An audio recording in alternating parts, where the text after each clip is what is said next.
With a Heart On for Trouble by Jeremy Void. 1. We were in a truck. I was only with him 'cause of the girl. We were in the truck and we had just dropped her off and The Unseen was playing and I was simply sick of it. I said, no, wait, turned the volume down and said, hey, let's play my CD. I looked around the truck and didn't see my boombox. I thought, oh shit, where'd it go? But then it hit me that my boombox was in the bed. I said, I'll be right back, as the truck was pushing 70 down the highway. I said I'd be right back and then grabbed the edge of the window and hoisted myself through so that my butt rested on the sill and the wind hit the top half of my body, my clothes whipping on top of my skin. I climbed out, I scooted over to the bed, I climbed out and I reached the bed and I dropped into it, found my box, opened the top, and then, with the CD in my hand, I climbed back inside the truck window. No harm done, no harm at all. 2.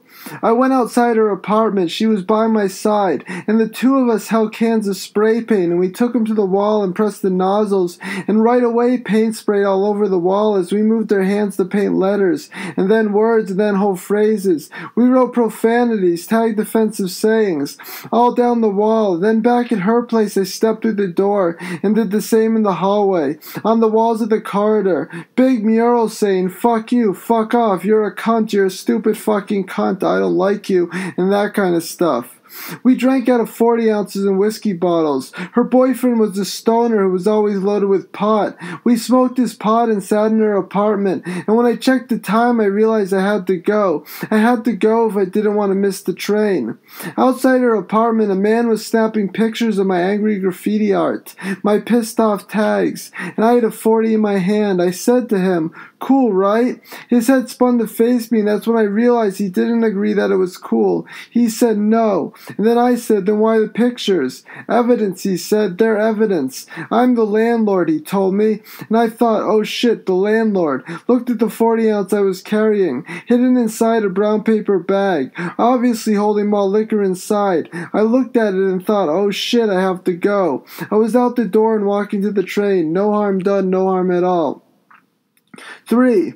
We broke into our dealer's house. Me and my best friend did, and my girlfriend sat in her car waiting. She was too scared to go in too, and we searched everywhere for some crack I mean, or cocaine, because that would be the next best thing. Or maybe he had some pills, and I'll tell you, we left empty-handed. We found nothing in his house. We called him and he didn't answer, which is why we went in the first place.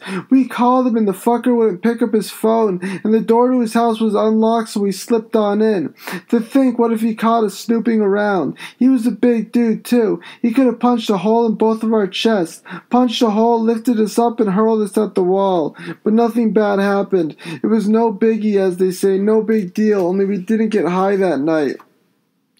4. I remember pissing on the front door of this health nut food store. The whole door was made of glass. It was one big window, and I pissed on it. Stood there pissing on it. My friend came by. Apparently he'd been told to find me because a hip-hop nightclub was just getting out, and soon tough black dudes would be roaming the streets. And then my friend found me there, mid-piss, said, hey, there you are, pointed forward at a slight angle, through the door at the camera pointed right at me. I saw the camera, flipped it off, finished pissing, tucked my dick back inside, and kicked the spiderweb into the door. We took off and continued to be our usual mischievous selves. 5. There was the girl who got raped while we slept. Well, that's not the actual story, just the way she told it to the police, 'cause we knew the truth. And I woke up in her apartment the morning after, by myself in her apartment. My best friend and she were gone. They were chasing the fucking spick who ripped her off, looking for him all over Cambridge. And I sat alone in the empty apartment, feeling like a piece of crap, not knowing where anyone was. And the fact that I had shot coke in my arm for the first time the night before only made me feel worse, and my stomach and my head both hurt, and I wanted to die. Oh boy, did I want to die. My friend and she came back later and they told me the story. She blew the guy in exchange for a bag of coke, but he didn't fork it over. He didn't live up to the deal. He just took the blowjob and then left and didn't come back. I might have done the same. That girl was hot. I saw her tits. She got undressed in front of us. She got undressed and then she dressed, and her tits were so nice and firm. I just wanted to suck on them. I just wanted to touch them. I told the police the lie, that he raped her. I told him that when they called me to take my statement. I guess my best friend said the same as what he told me later on.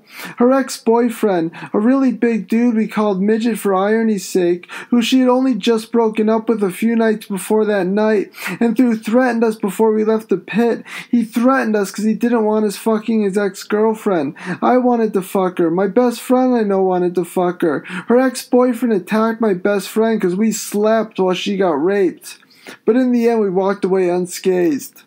6. I sat at my best friend's house. We were not best friends yet, just friends, bandmates. We sat in his living room with his other friend and his other friend's girlfriend, and my best friend's own girlfriend was there. We drank and got drunk. When the girls left us, I showed my 2 new friends how to make ether. We huffed. We went for a drive. We stopped at a friend of theirs' house. He lived above a liquor store. I envied him. I wanted his life. I wanted to live there, above a liquor store. I wanted to be an old man with 2 kids living above a liquor store, minus the old age and the kids, because all that stuff was lame and I would never get old. I would never have kids, lest I forgot to use a condom, and I forgot to pull out and went splat inside her. I came inside her, but if I knew that, I might have to punch her. I might just kick her. I would probably do both, pummeling the pregnant bitch because she was fat and she's going to ruin my life, so I pummel her till the fetus dies. Across the way was a condominium under construction. We crossed the street and my friend's friend and I snuck in through the open doorway, which had no door, so it wasn't like we had to break in or anything.